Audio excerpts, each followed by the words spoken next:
I'm sure you've heard many and seen many, but what about the financial settlement?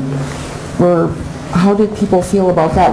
We've talked a lot about the land for obvious reasons because it was, spiritual and continues to be. But what about the money part? That you mentioned, I think the money seemed to was going to ever stop, and I think when I talked with Jake and Oliver last week in preparing for this, because they were right in it, one of the comments made was, we had a hard time trying to envision $1 million, much less the scale that happened. But I think they knew, as I said, the value of the land to us as a people is completely different than dollars and cents, and it's precious. But on scales of economies, not a clue on what was the right number, because we had never dealt with $1 million. I mean, that was something, so I'm just trying to put it in perspective. But one of the things, and I'd like to use the creation of the North Slope Borough as the leaders back then also recognizing, okay, we got what we got, we're not happy, always looking for the silver cloud lining in the cloud, if you will. Found out about, okay, these things can be taxed, and the senator mentioned that we found that avenue, because what was not said and is not so public is, look, this is our land, this is our area. My grandma grew up over there, and we're getting this, and now we realize the scale of what we missed.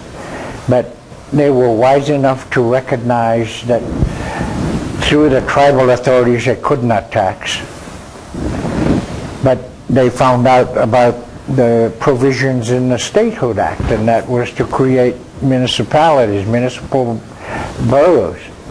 And so they proceeded to go down that route.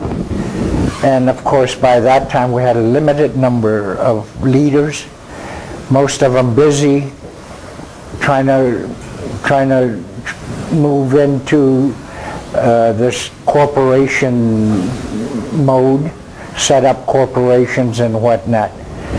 And they pondered among themselves and said, I don't have time to be creating a borough, and much less lead a borough. Again, this was a totally alien concept to us, a form of government. But they did know that maybe there's some justice in this. If there's an avenue to get more revenues from our lands, this is probably the tool.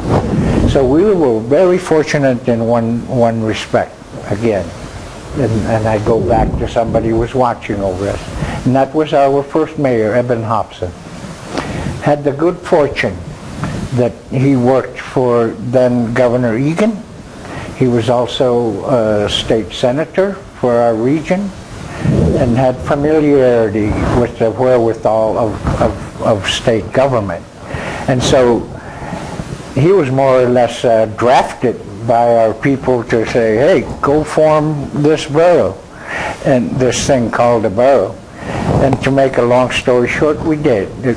We go through all the processes, procedures, and whatnot. But we finally got it done, and lo and behold, what happens? We get sued, not only by industry, that, heaven forbid, we were going to tax them, but then the state got in the act too, and they said, no, that's our tax money, So we got sued on both ends. And at the same time, this was a concept that was encouraged, pushed by the state, and at the same time, the Mat-Su, just shortly before this, the Mat-Su Borough and the Fairbanks North Star Borough had been created without a whimper, nothing.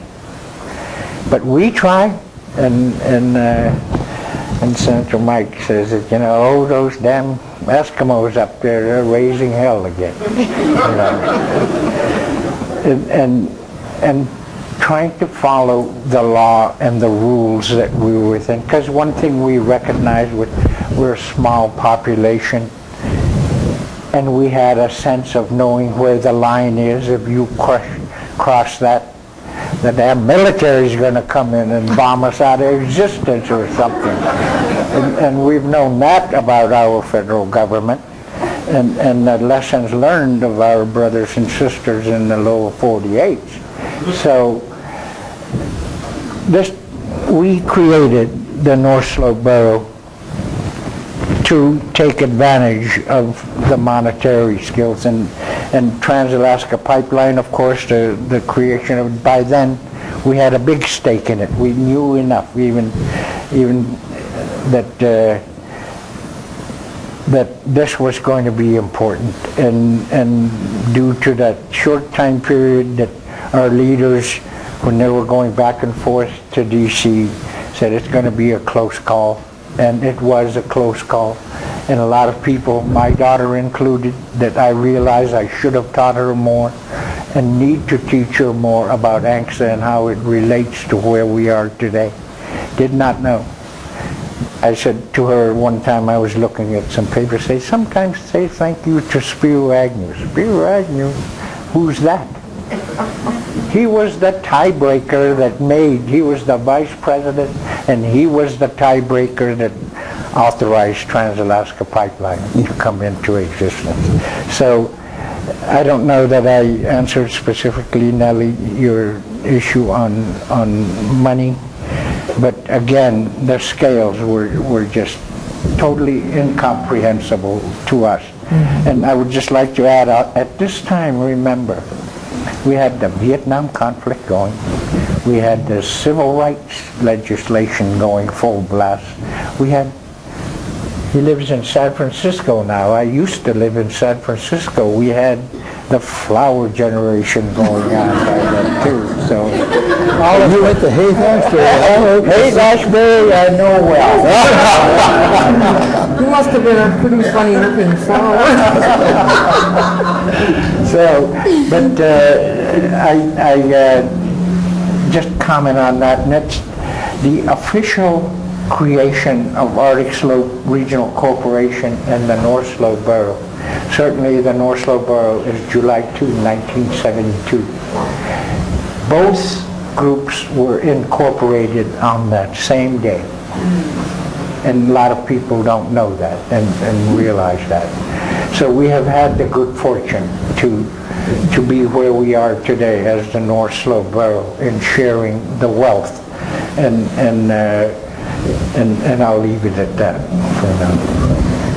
And sharing the wealth is a really interesting topic too. It takes forever. Yeah. Do you want to have something on it? Oh, I just wanted to add something to what the mayor said. I remember in the years following the borough's creation, I mean, for several years, even after the borough was formed, it was legally sanctioned by the state Supreme Court. Fully, it began functioning, taxing. There were efforts in the state legislature to limit its taxing authority and limit its bonding authority. And there's I'm not going to go into the arcane details of this, but there's a very complicated formula in the state tax laws that puts limits on the ability of oil-rich, and included Valdez and Fairbanks to some extent, to tax, and that came from those days. There were attempts to put severe limits on the ability aimed at the North Slope Borough to levy taxes, and the borough had very good lobbyists at the time, and they countered that and they turned it around, and they somewhat mitigated it, and it turned into a fairly complex formula. But it just struck me, and I recall as the mayor was saying that this took years. But the irony of this, and I just want to end it up with this, is the industry was so paranoid about the North Slope Borough, and yet I can't think of an example where the borough really stopped a project. In some cases, the borough facilitated the development of, in the case of federal permitting, oil and gas projects. So I think after, again, my mention of the early relations between Native groups and the pipeline, what was in the beginning a very acrimonious relationship between the borough and the industry turned out very positive. I think it's a real success story. Anyway. We haven't even touched on Anilka yet, but we'll get there really quickly. I wanted to... Remember, we made our selections after the state made their claims. In the letter, and I would urge you that can to read this, President Joe Persan of Asna states very eloquently that all we have left are the mountaintops. All the other stuff is taken. So one of the areas that we discussed was ANWR.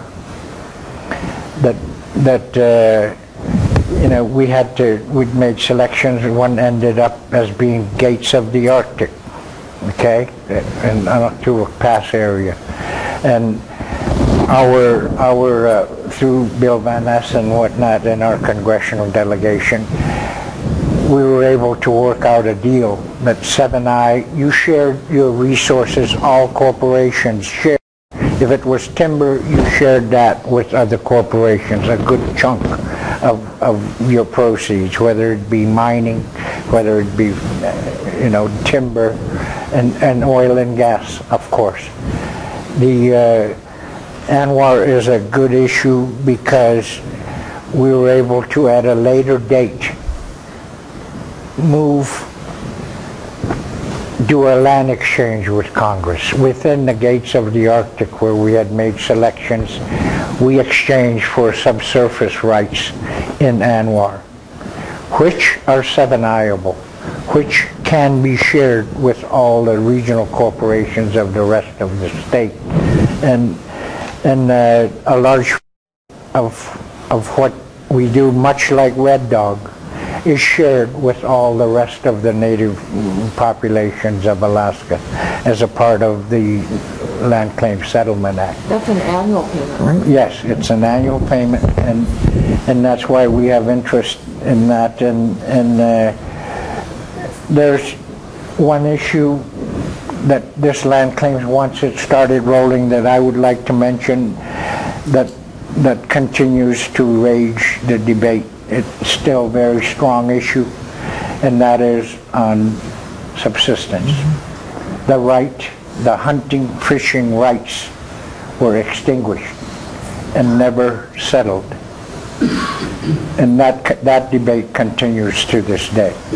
That as a part of the ANCSA deal, there was the Anilka portions, but in all of this also, of course, was new to Congress, and in their rush to accommodate this big discovery, the largest oil discovery in the North American continent, that kind of got lost in the debate, and that is one regret that I have to this day. No, I'm not alone in sharing that another right was in there. But 7I is interesting because there is so much potential. Even the 13th Regional Corporation, people forget that's based in the lower 48s, that shares with the rest of the Alaska Natives too, that are not in state. So